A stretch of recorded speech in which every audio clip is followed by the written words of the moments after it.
Alright guys, yesterday we had the episode, the 2 hour special for Dragon Ball Super, which was Goku versus Jiren. Goku did achieve his new state, transformation, whatever you'd like to call it.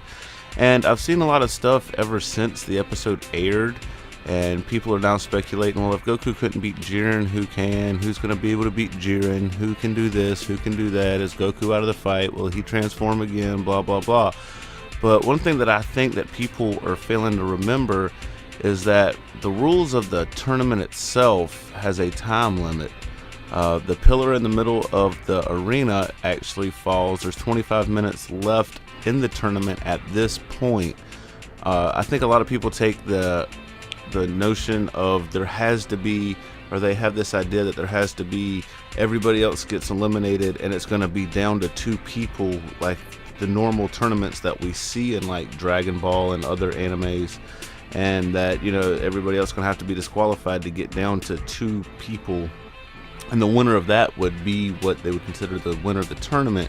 But in my mind, I don't believe that's how it's gonna go. I think that it's gonna be more of a test of survival at this point. You know, I really don't want to see Goku win this.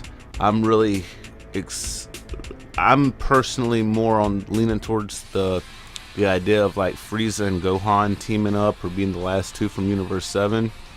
But I really kind of feel like at the end of it, as the time draws closer to the time limit being reached, that there's a potential for possibly it to be like Jiren hit Gohan and Frieza, and, you know, maybe everybody kind of battle royals Jiren, and he does lose a little bit of stamina and he's tired, and it's more, gets to a stalemate area. Hit's able to get stronger and match Jiren to a certain point. Frieza's 100% golden Frieza. Gohan's going out at 100%. Gohan and Frieza and even maybe Hit are able to kind of work together to keep themselves from being thrown out of the ring and from being eliminated, but they're just not powerful enough to beat Jiren.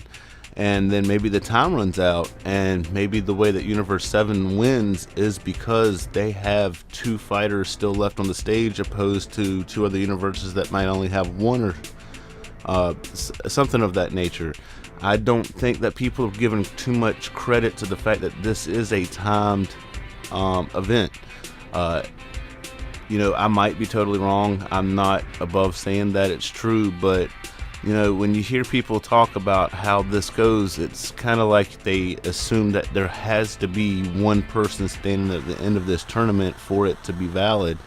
You know, I still kind of speculate that I think Vegeta's definitely not going to make it to the end.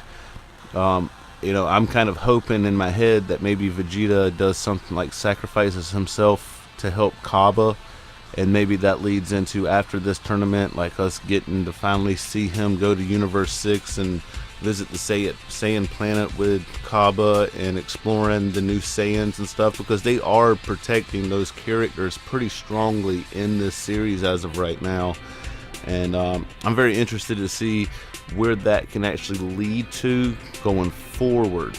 I hope Goku is able to do something. Maybe like he doesn't personally win, but he's able to trigger something maybe in Gohan or something like that, that allows somebody else to kind of make it more towards the end of the tournament.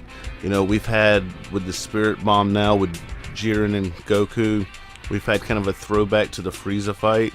So maybe this would be kind of like a throwback to the Cell fight towards the end of it. Or somewhere in between there, where it's like Goku realizes that like he's reached his limits, he can't do much more, but he looks at Gohan and he's like, it's your turn now, you have to figure this out. And like that would be actually a pretty good throwback again to the ending battle of the Cell arc in Dragon Ball Z. So I mean, there's many things that they can do at this point. I'll be real mad if they keep hyping Frieza up and they don't pay off. I think Frieza should make it at least to the end of the tournament, and if he doesn't do something really badass, then that's going to be 100% wasted potential. Hit, I don't think we've seen the full amount of power that Hit has, or technique.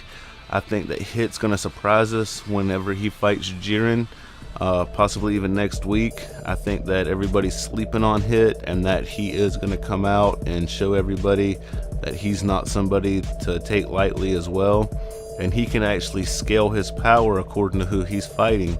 So I think that will be very, very cool to see.